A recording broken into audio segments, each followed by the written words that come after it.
judiciary had been captured, or it was possible to capture the judiciary, William Ruto will not be the President of the Republic of Kenya. It is not possible. Ours is to support independent institutions, the judiciary being one of the most important institutions, and we shall continue to do so. And we find it inimical. We find it something that we can't understand, how people who profess their respect for the rule of law and supporting independent institutions would have a problem with the government giving more money to the judiciary so that it can assert its independence. We don't understand. And we want to say we'll continue to do so. Finally, on land matters, I ask you good people, our judges and magistrates, please try to expedite the succession cases pending before you. Have tied billions of shillings that we need for our economy. Our economy is struggling, and this money we needed to be freed by resolving the various disputes so that this money can circulate in the economy.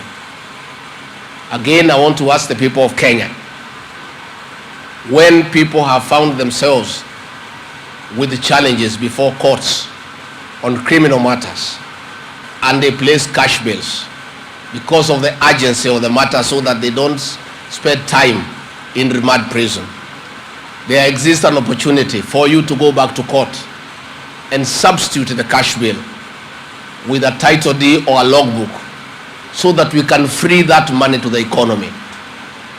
And we ask people who have pending matters where they have put cash bail, once they have gone home and they have settled, to look for substitute securities. And we ask our judges and our magistrates to exercise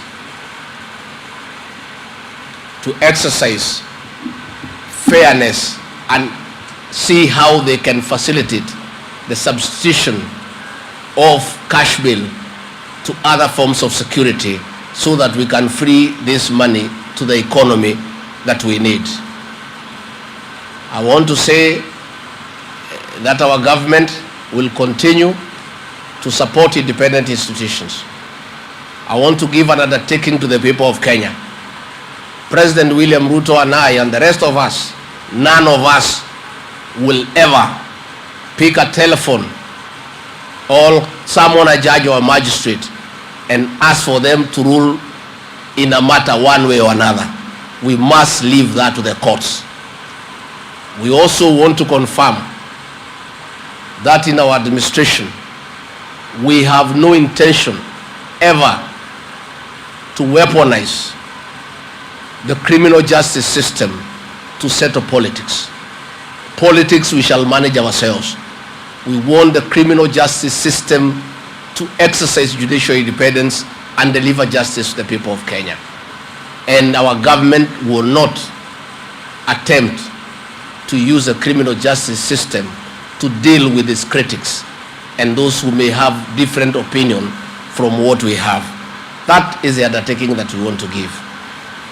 Finally, we want to ask the people of Kenya to try to explore alternative dispute resolution mechanisms before they go before the Environment and Land Courts.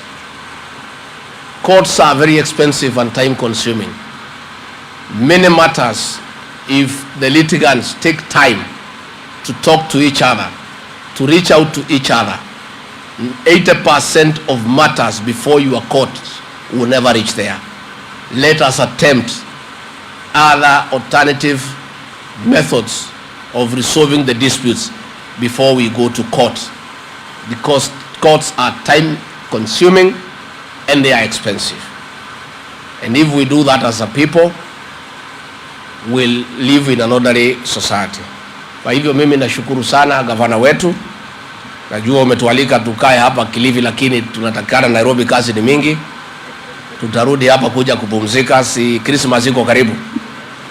tutarudi hapa kupumzika. Tumefurahia sana kwa kutualika, and our judges, I want to assure you, when you call us, we'll come, and we are not embarrassed to be associated with you, because you are doing a good job for the people of this country. President William Ruto and I are beneficiaries of independent institutions. So mukituita tunakimbia, because we are beneficiaries. We want systems that are working, and we are benefited from independent institutions that have refused to be twisted and to be coerced. The IBC, the Supreme Court of Kenya, those are good institutions, and as we are happy, because if they had agreed to be twisted, I would not be here today. So when you call us to grace your occasions, we will come running, because we want to be associated with the good institutions, because they are good for the country.